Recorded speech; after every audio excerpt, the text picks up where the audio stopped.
Hello, Calculus. This is the weekend edition, so we are at 5. What is the date? I'm going to have to look at the calendar. 12. All right. What we're going to do today is to look at integrals that we can't do normally and figure out how we can do them. All right. For example, if I tried U substitution or trying to match the sum of the inverse trig integrals, or what else have we learned recently? Integration by parts, they all will fail when I do this. And the reason I wanted to do this kind is I actually prepared you for it, and that's the only reason I taught it last year in pre-calc, and that is with partial fractions. So let's see if I can remind you how to rewrite that with partial fractions.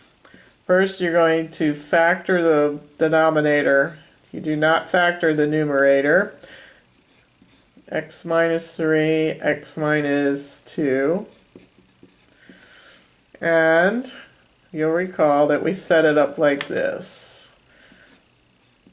Take each factor from this denominator and write it like this. Alright, so then we played the game let x equal. Oh no, we didn't. First we cleared the denominators, and then we played the let x equal game. So we multiplied through by the greatest common denominator. So when we multiply this times this, we just get a 1. But this times this gave us an a. The x minus 3's cancel, but it leaves an x minus 2. And the b, it cancels the x minus 2, and it leaves an x minus 3. Now we play the let x game. Let x equal, so let's say let x equal 2. And let's write what is remaining when x equals 2. We get 1 equals, this will zero out, plus b times 2 minus 3. And b equals negative 1. So we solved the first thing. So we can go back up here and recall that b is minus 1.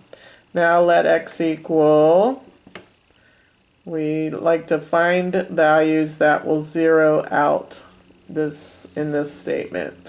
So x equals 3, we'll zero out this term. We already know that b is minus 1. So we got 1 equals a times 3 minus 2, or 1, and we get a equals 1. Not a very interesting one.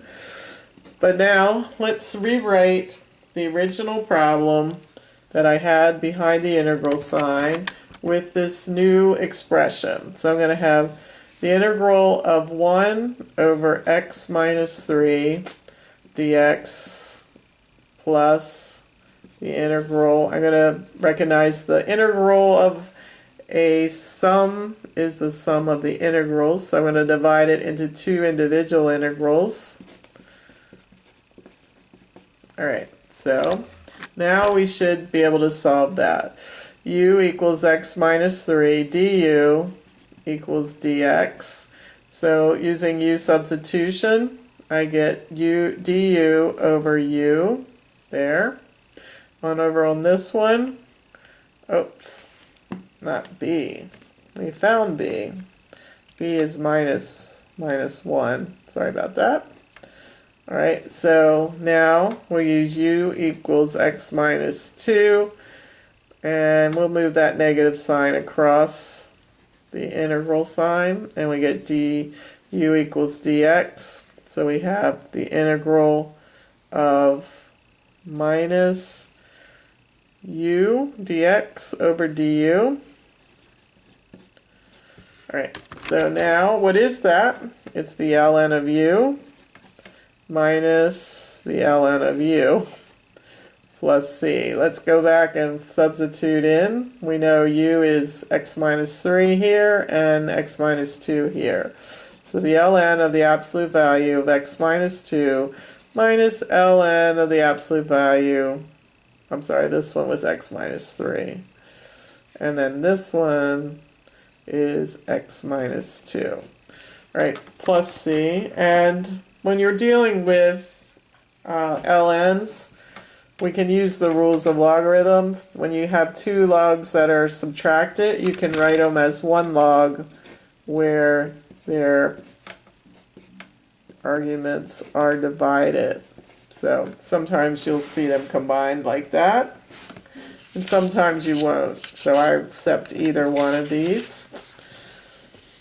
All right, I'm not going to go in detail through the rest. There are other cases of how we use partial fractions, and I will remind you how to set them up. So say I had this one, 5x squared plus 20x plus 6 over x cubed plus 2x squared plus x.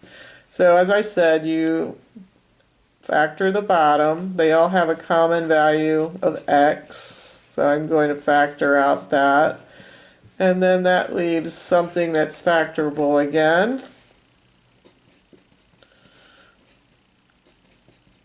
Alright, so you see what we call a repeated factor. So this factor appeared twice.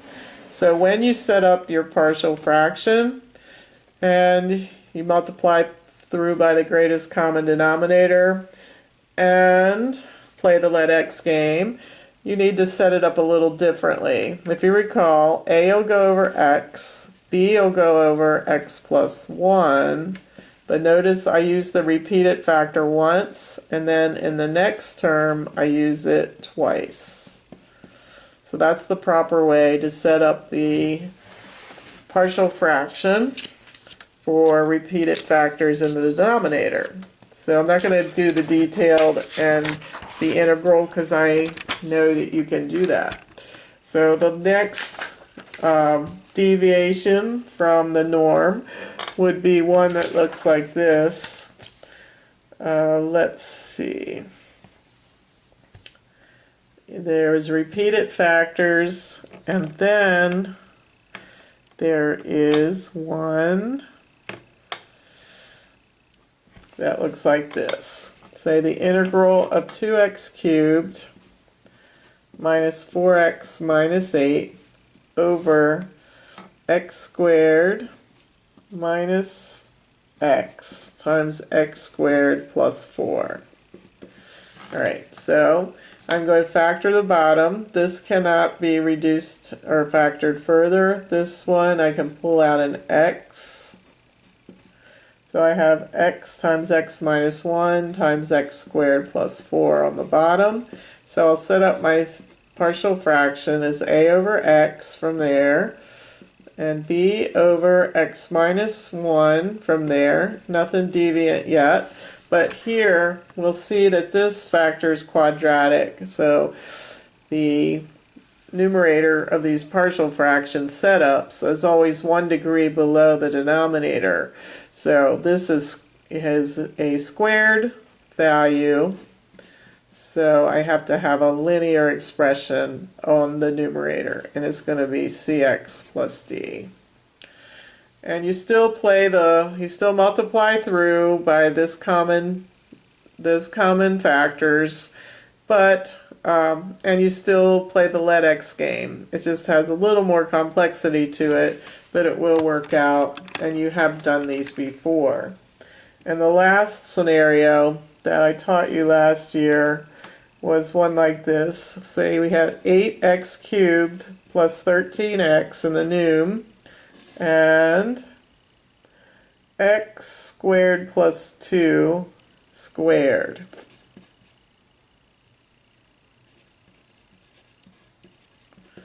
Alright, so this one has a repeated factor, and each factor is quadratic. So it will be set up like this. First we'll use the repeated factor once, and then we'll use the repeated factor twice.